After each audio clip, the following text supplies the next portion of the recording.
Dragon is not going to get another game, either for a long while or not at all. As Mark Darrah said in his 20,000 subscriber Q&A video, there is no one fighting to make a Dragon Age game anymore. BioWare has now become a one-game studio, and if it does come back, it might be just a reboot or something so different it will make Dragon Age the VEILGUARD seem coherent with the rest of the franchise. But that doesn't mean the series' potential for new games is dead. Far from it.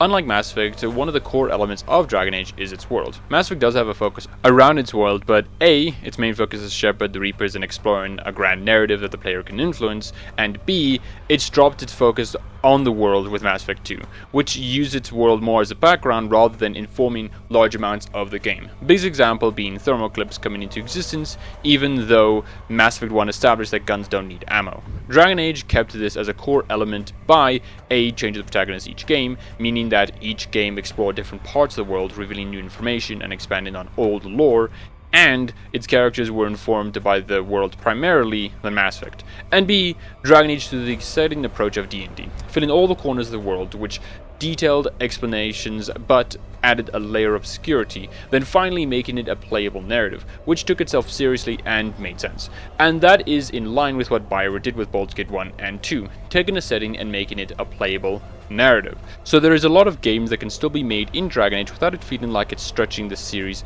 thin, just making Dragon Age games for the sake of it. The most obvious sequel is Dragon Age 5, which would pick up on the plot setups that VEILGUARD established, that being the Executors, who were revealed to be a faction in Dragon Age Inquisition, but were given more spotlight in Dragon Age the VEILGUARD. Tasha's Kunari Stone Tablet refers to a devouring storm, and Anaris talks about a great coming storm as well, and the secret ending which revealed that the Executors are behind the storms and were present for major events in Dragon Age. How many events isn't really told, but they were involved extensively as said in the secret ending, though in the clarification on the Reddit AMA with John Epler and Corin Bush, it just meant as they were there and did things but didn't influence characters. They didn't tell Loghain to betray King Kaelin, but it wasn't conveyed well at all.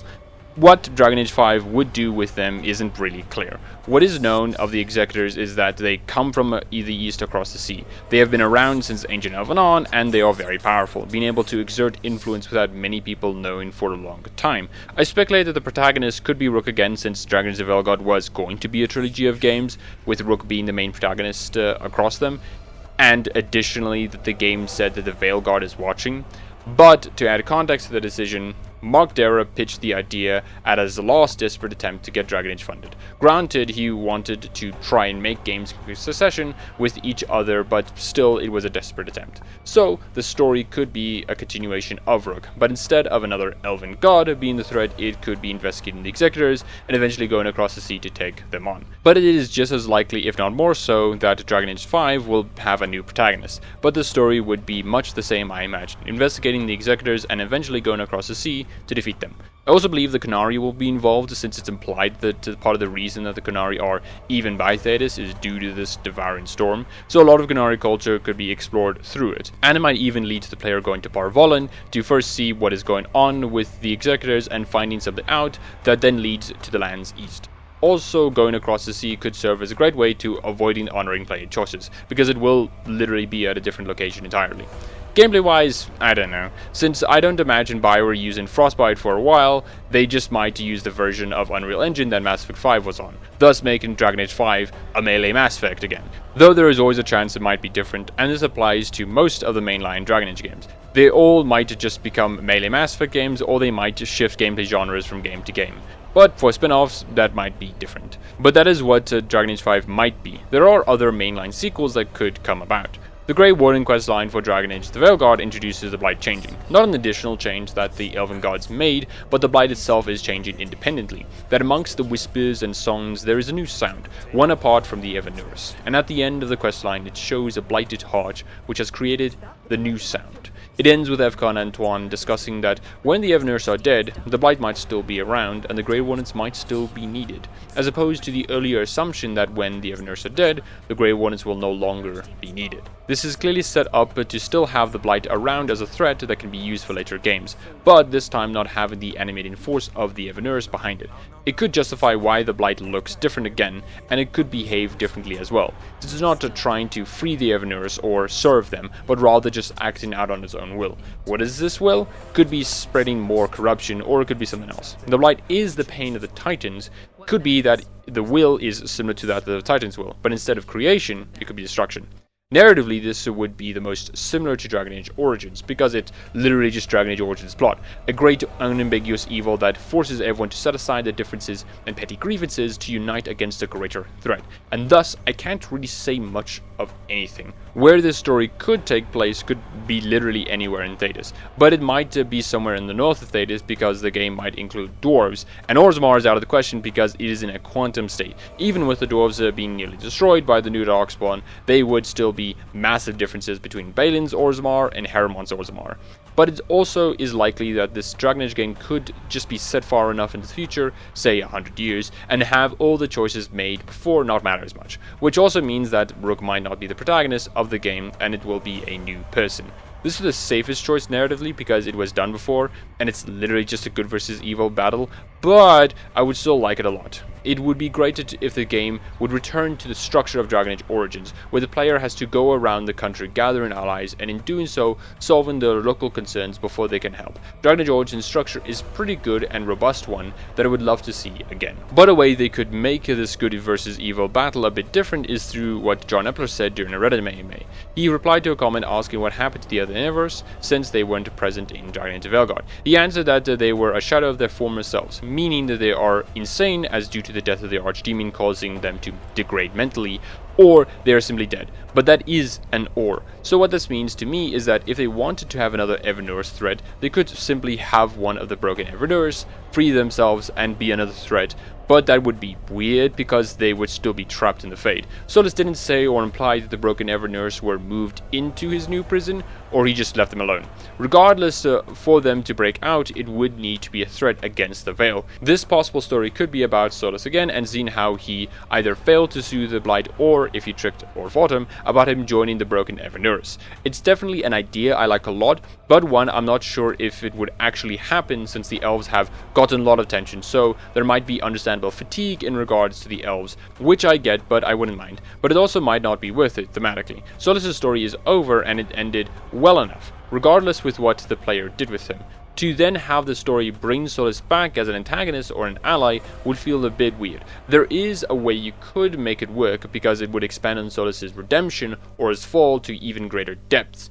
But it could A, leave some players feeling like Solus' story should have ended with VEILGUARD's ending, that he should have effectively been done as a character, or B, that bringing Solus back could cause his writing to be poor and retroactively make all the good writing of Solus invalid. I think those are valid responses to not wanting Solus back, but I think it could work. Solus is in the Fade. He hasn't died, nor is it impossible for him to leave. The only thing I think should be done with this game is that it would have to come out after a series of other mainline and side games. Otherwise, it could further intensify fatigue around Solus and the Elves. The next potential mainline Dragon Age game could be a game about the Titans. At the end of Hardin's quest, she discusses that some are dormant or dead. Since some are dormant, they could be awakened again. Some might go mad like the Titan we are shown in the game, or some might be peaceful. But as I am writing this, I do feel like this game would be the shortest of the lot because of what we know about the Titans. The Titans were not the aggressors against the Elves. They were responding to their blood being taken, and all the concept art of the Titans depict them as peaceful. This game could be about another Red Lyrium Titan racked with grief, or a more experimental game. The issue with the first option is that it's the same as the previous two potential mainline games, which isn't a problem for me because I love world-ending stories and wouldn't mind that at all, but other people will be fatigued with just many world-ending threats one after another. But it is also would be a retelling Hardin's story, but in a smaller way. Certainly Hardin's story can be told again from different angles and new perspectives, but the Titan shade at the end of her questline affirming their existence and legacy is very powerful. It's a commanding statement that they will live on. They remain, whereas the Evanuris don't. It would be hard to tell that story again when one of the endings will be that sentiment, but I think it can be done. Others might feel different though. The more experimental game would be about exploring concepts of creation, destruction, legacy, and related ideas, because the Titans are implied to be the creators of everything since their blood has been used to reshape reality, as that is what magic does in Dragon Age. It allowed the Elves to form their bodies. Sure, these ideas could still be explored in other games I mentioned, but it would also be about stopping the Titans, while this one would be a continuation of Hardin's story. Exploring the Titans, their time is done, but the legacy remains. Exploring that legacy would be the core to the game, and so I imagine that it would be less about fighting and more dialogue and introspection, which wouldn't be bad at all for me. Others might feel a bit different though, and not like the heavy dialogue experience.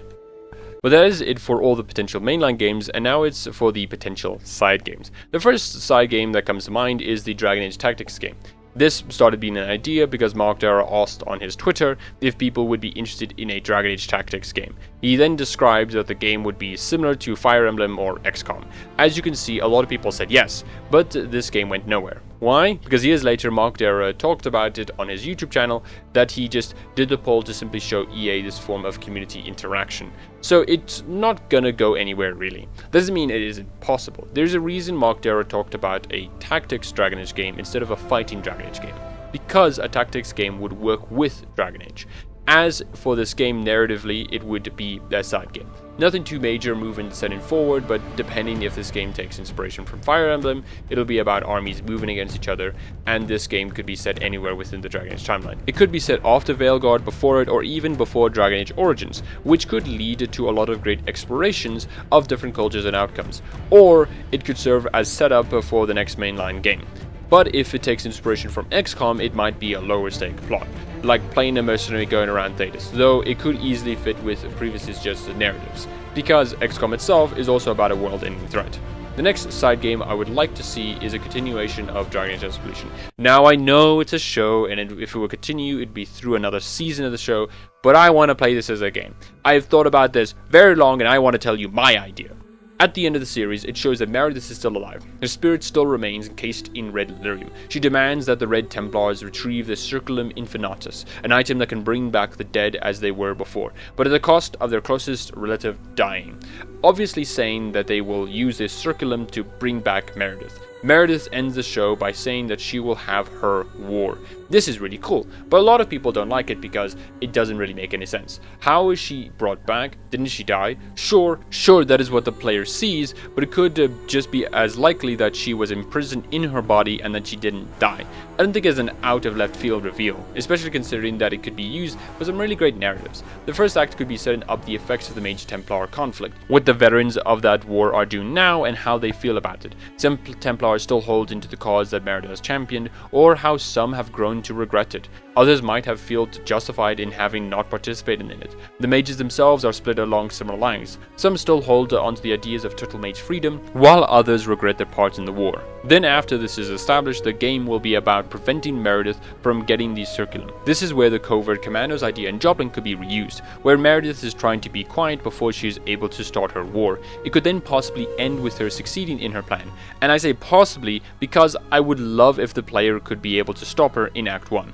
Making a non-standard ending. Then Act 2 would be about her enacting her war on destroying the Divinity Imperium. I also interpreted it as killing all mages as well, bringing up old wounds and scars from years ago, forcing mages and Templars to pick a side once more, and using the red lyrium to consume and change those willing and unwilling to her cause. It could also finally use red lyrium as it's shown in Dragon Age 2, and not just as a dark magic crystal. This act will also be about gathering allies to face Meredith. Act 3 will then be about finally defeating Meredith. All the ideologies will come to a head once again, to end this reoccurring conflict yet again. And what I like a lot about this game is the idea of exploring the outcomes of the Circle reforms and how Templars will react to Meredith coming back. One of the people responsible for starting the Mage Templar War. Some of them might have joined the cause she championed. Will some join again? Or will time and reforms cause them to fight back?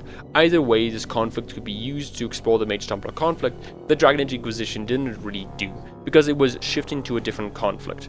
I also think this would be a great game to allow the player to join the bad guy's side, to be a Red Templar rising through the ranks and becoming Meredith's right hand. The character could to be a Red Templar rising through the ranks and becoming Meredith's right hand. This character could allow the chance of seeing why someone joins the Templars and Meredith, that on some level mages are dangerous and if unchecked could lead to so many people dying or suffering. They would still be the bad guys, but it would still be great nonetheless. But there is an issue with this. For one, the timeline suggested for Meredith's plan was to get the circulum, but she already had the circulum as Hera took it and was going to deliver it to her. The question now is getting a relative of hers to be sacrificed, which might be a bit hard since her whole family is dead, so it will take a while to find a close relative, but it would not take 10 years. The show takes place just after Trespasser, as Fairbanks and Hera say that they got the mission before the Exalted Council, so Meredith not being able to find a single blood-related relative is quite weird. The solution to this? The game is set in between Dragon Age Inquisition and Dragon Age the VEILGUARD. It's not illegal to do that, so it's fair game. Now, it could be set after Dragon Age the VEILGUARD, but there are a lot of things the game would have to still explain as to why the Meredith wasn't present within the events of VEILGUARD. There are some, but none that would make a lot of sense. She wouldn't miss the advantage of destroying Tevinter with all the chaos that happened during DAV, not even mentioning the fact that she would be directly opposed to the Elven gods, I feel at least. So this game would just be set in between Dragon Age Inquisition and Dragon Age the VEILGUARD is the best solution in my eyes. It would also make the game's stakes lower, because it would be weird that there was no mentioning of a Red Templar uprising before Dragon Age the VEILGUARD. But that is fine, because it will allow the game to focus on the ideas and philosophies of the Mage Templar conflict, which also means that the game would be very short, but that would be fine. I would imagine the threat would just be contained within the free marches, or even just around Kirkwall, and this is where the Covert Commandos idea would come into play. It would be contained in the first act, then turn to gathering allies in the second act, and then finally stopping her in the third. The last potential game for Dragon Age is one I think that would serve as the end of the series. This would be a game about paying off all the choices the player has made since the beginning, to see these choices cause true divergence in the world. The narrative would be constructed to facilitate this idea. I would imagine how it would work is that the player would be a mercenary, going around all of Thedas and seeing what was the result of the actions the player took. There wouldn't be any main quests, just a series of side quests that the player can partake in, where the player can choose which nation to be in and when to leave the nation. A majority of the side quests would be informed on the player's actions in prior games. For example, if the player chose Dorian as the Archon, the quests would be about how Dorian fares and helping him enact his plans, or possibly hindering his plans. But if you choose Maevaris, the quest would reflect her rule. Another example would just be a quest on what the ruler of Orlais is like. If you chose Gaspard, there would be a quest either helping him conquer new lands or defend lands against his conquest. But if you chose Celine but didn't have Barala join her, you could see similar conquests but through political means. Again, being able to either help or hinder them. And then there is just seeing what the companions are up to, seeing an old King Alistair, Merrill helping the Elves, or Iron Bull still leading the charges, and just the various different ways the companions could end up in, hearing them reminiscent on days past, what it's like being so far from conflict now. And then there's our characters, seeing the hero of Ferelden 30 years older, weary, tired, or simply content with the world, seeing Hawke finally getting some rest, and the Inquisitor leading a peaceful life. It would be great to see. One of the biggest aspects of Bioware games is the ability to carry over choices from prior games. Dragon Age the VEILGUARD answered a lot of big lore questions, but what it didn't do was honor the player's choices. In this game, it could do that, showing the players how their choices affected nations, institutions, characters, and themselves. It would be a great send-off in my eyes, to finally see how our choices manifest in the world. Because, let's be honest, while it was great to see Kirin, it is disappointing that him existing doesn't result in any true change. So it would be great if this world ended by seeing the changes truly come alive. Dragon Age is very special to me. Dragon Age Origins is one of my first RPGs that I ever played, and with that it informed what a fantasy RPG should be, how its combat should be, how its story should be written and progressed, how its world should be constructed, and how it should start. While the other Dragon Age games didn't do all of this, I still love this series, and it's sad the series will be done, even with VEILGUARD being less than what I expected or should have seen. Doesn't change that feeling of sadness and desire for more.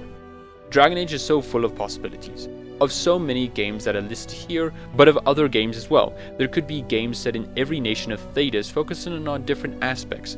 The player could be a necromancer in training in Navarra, learning the necromantic arts and deciding what to do with it. Either follow the ethics set by the Mortalitasi in Mornwatch, or use the power to master death for your own ends, whether those ends be good or bad. In Orlais, the player could be a roaming chevalier, going on quests for people and nobles, having to grapple between their code of honor and the darker side of the nation. Even in Ferelden, the most explored place in Dragon Age, another game is possible. The player could be one of the Elamari tribes, exploring that culture in far more depth than previous games did. Dragon Age really did deserve better. Better than what it got at least. I hope there will be games that fill that similar combination that Origins did for me, that promise it made. But with that, I want to thank you for watching this video. If you leave a comment, I promise to respond to it. I love talking, and that extends to the comments. So share your thoughts of the video down below.